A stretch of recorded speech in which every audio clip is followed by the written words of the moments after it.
Peťka, podľa čo si sa rozhodovala, čo si dnes oblečieš na Fashion Live? No v podstate podľa toho, že do čoho sa ešte takto rýchlo po pôrode zmestím, aby som bola úprimná a zároveň v čom sa budem cítiť pohodlne. Jakub je taký modný guru, viac menej radí ti? My sa tak väčšinou pýtame, že či toto môže byť a či sa nám to páči a myslím si, že áno, že je aj mojou inšpiráciou, aj poradcom. A zmenil trošičku tvoj štýl, máš pocit? Nemyslím si, že zmenil, možno si ho tak ovplyvňujeme navzájom.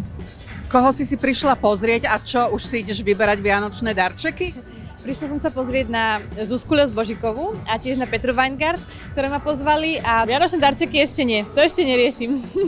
A chcela by si dostať niečo nové, povedzme, myslím, čo sa týka oblečenia pod stromček? Ja to mám s tým oblečením tak, že som v tom veľmi striedma, lebo mám hrozne veľa vecí, myslím si tak ako každý z nás. A musí to byť naozaj kúsok, ktorý ma veľmi zaujme a potrpím si na Vianoce skôr možno asi na zážitky alebo na niečo takéto, že naozaj to oblečenie je u mňa vecou toho, že nech toho len nie je veľa, lebo potom človek ani nevie, čo si má vybrať skôr. A čo sa týka oblečenia, čo je také tvoje must have? Asi rifle, pohodlné a dobre padnúce rifle. Čiže šaty tak menej? Aj šaty mám rada a keď sú pohodlné a také, ktorých sa naozaj cítim dobre, tak rozhodne aj šaty. A ktorý slovenský modný tvorca ťa baví? No asi Zuzka Ľos-Božiková a Peťka Kovač. A od koho máš najviac vecí v skrini?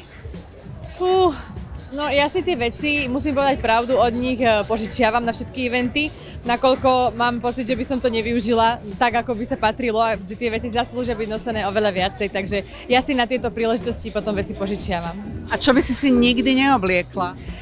No ja sa držím asi hesla, že nikdy nehovor nikdy, lebo nikdy nevieme, kedy príde to, čo sa nám zrovna nepáči do módy. No ale predsa len niečo asi veľmi nemusí. Nemám takto vyhranené. A keď sa obliekaš do kostýmu, je ti to úplne jedno do akého? Nie je mi to jedno. Musím mať pocit, ak teda hovoríme o kostýme hereckom alebo teda divadelnom, tak musím mať pocit, že je to tá postava, ktorú si obliekam. Áno, ale tak predsa len ženy nie sú radi, keď sú za staršie, škarečie, neviem aké. Ja to mám rada práve, že ja to mám rada, keď je to naozaj moja práca v tom divadle vytvoriť novú postavu, vdýchnuť život niekomu úplne inému. A častokrát je to pre mňa možno aj zaujímavejšie, keď sú tie postavy možno horšie vyzerajúce alebo majú nejakú také špecifikum, ktoré je pre mňa zaujímavé a môžem ho nosiť. Je nejaký modný kúsok, po ktorom naozaj že túžiš? Momentálne asi nemám nič také teraz. A dcére bude kto vyberať, čo si oblečie? To vyberám zatiaľ ja. A potom sa to zmení, máš pocit? Myslím si, že si bude vyberať sama, čo si oblečie a bude sa nás možno pýtať, alebo budem sa snažiť mať nad tým aspoň nejakú chvíľku dohľad.